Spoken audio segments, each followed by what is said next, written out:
Bonjour! Today we're going to talk about how to improve your pronunciation and we're going to start with the sounds E and E. Alors, here we go.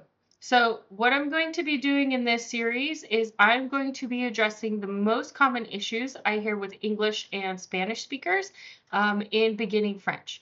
This is what you need now. This is not meant to be an exhaustive course on French phonetics. It is just what you need right now to be successful in what you are doing. So let's go ahead and start.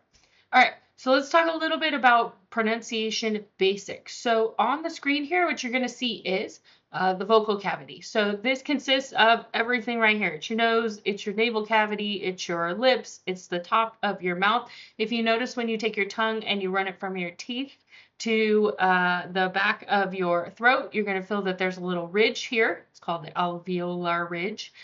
There's your tongue, there's the back of your throat. All of that comes together to produce sounds.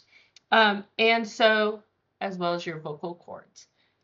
Even linguists have gone so far as to create a vowel chart, and it tells you where your tongue is supposed to be placed in your mouth, or where your tongue is placed in your mouth when you're producing different sounds. Now, what is an accent? So the most common thing I hear from students is, how can I improve my accent? So what is an accent? An accent works like this. When you were a baby, your brain could hear all of the sounds because it didn't know what sounds it needed to learn, so it could hear all of them, and it could potentially make all of the sounds and it takes until you're about 6 or 7 years old for you to be able to learn which sounds you need in the language that you are hearing.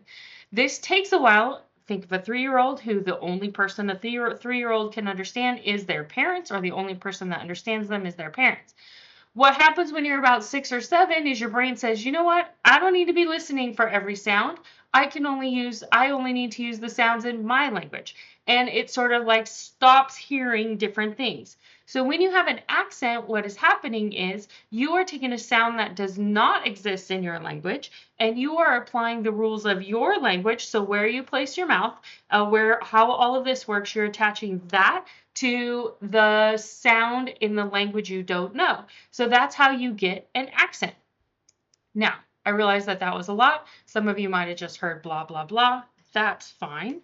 Some of you might have thought, oh my gosh, this is the most exciting thing I've ever seen, and you might want to major in linguistics, like I did. All right, so let's go back. So we're going to focus on 2 sounds today, and they're primarily how your tongue is placed when you say them, 2 vowels.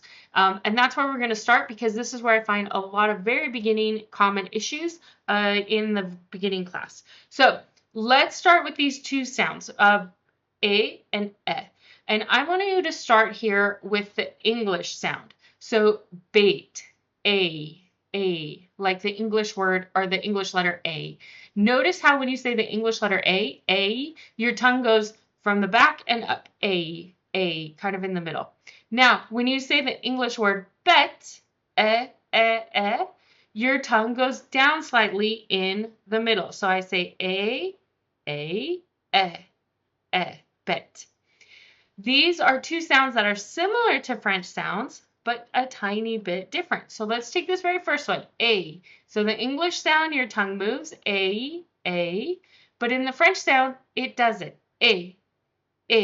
Your tongue is going to stay exactly the same. Put your tongue at the bottom of your teeth, kind of right here. Put your tongue on the bottom, and you're just going to say A. Your tongue is not going to move. When you say bet, your tongue is not going to move either. This one we don't have as much of an accent when we're talking in French as English speakers because our tongue doesn't move. This one we do. So you can easily improve your accent just a tiny bit by not moving your tongue when you make this sound, A. All right, let's go on. Okay, so this sound A, appears with these letters. So I have some examples here. So for example, joy et cash. Tu es doux. Les Misérables. Also then the ER. J'aime manger. Étudier, j'étudie, étudiant et étude all have that same A sound. Fatigué. So when you see the E with the accent. And then the same as in j'ai un frère, I have a brother. And we might see it also written like this. Comment allez-vous? All right, we have our first fun fact of the video. And that is, when you see that that's the letter with the accent facing towards the end of the word, that means there's usually an S in the English word. So we have étudiant, école, échalote, and écharpe all start with an S. Look at that. You're already learning a ton. Okay, let's go to the next sound. So this is the one like the English bet. I bet on a football game. And this would be, for example, in the raison d'être, ma mère, mon père, très, treize, 16, the numbers, and belle. This one is this is going to be slightly easier for you to pronounce. I hear less issues with this just because of the way that the letters go together. You're less likely to confuse them with a different sound. Now, we also have, here's my second fun fact, which is that if you see a little hat on the letter, that means that probably in the English word there is an S. Means in old French, there was an S there. So we have ancêtre, ancestor, hôpital, bête, which means beast or stupid, and then forêt, as in the forest. So if you see that little hat, you might be able to think, oh, what's the English word? All right, so let's go on to the third category. So we have A, like Joy et cash, and we have ma mère est. We also have I've put these in the middle because in many dialects or accents in French, this combination is actually pronounced by this. Actually pronounced like eh. But if at the end of this course you make it sound something like this, we are fine. So for example, AIS sounds like je vais, et. I say it more like this. Et je vais. Alors, mais, il est adorable et j'aime. These are words I think that are more commonly pronounced over here. That's how you're going to hear them. But they're sometimes phonetically transcribed over here. It depends on the dialect.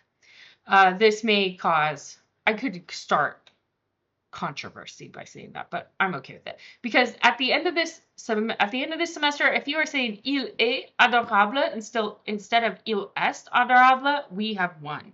All right. So now notice that there are several times some letters that are not pronounced in French. Typically, and I'm just giving you this one for now, the es sound. So es would typically sound like a. The s is not pronounced. And so I have put that here. I'm going to do a whole other video on letters that aren't pronounced. Why? Because that's why. All right, so let's do a little bit of practice. So we have étudiant, étudiant, étudiant. We have étudie, étudie, and then j'étudie, j'étudie. These are common words that I hear issues with for beginning French learners. All right, and then we've got j'ai, like j'ai un frère, j'ai une mère, j'ai un chien, I have. And then we have j'aime. Even though these are pronounced, they're written the same. They're two different sounds. J'ai, j'aime.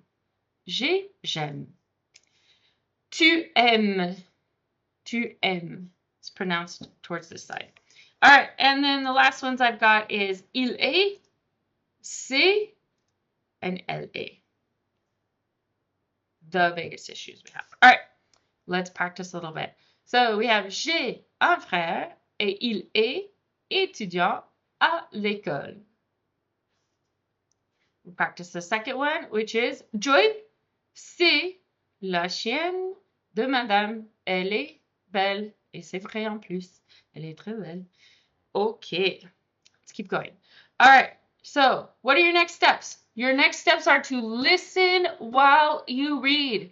This is something huge that will improve your pronunciation and your accent. You need to listen while you read. Listen while you read. Listen while you read. Also, if there's something that's particularly difficult for you, just use the AI or the Google to hear what you're trying to say.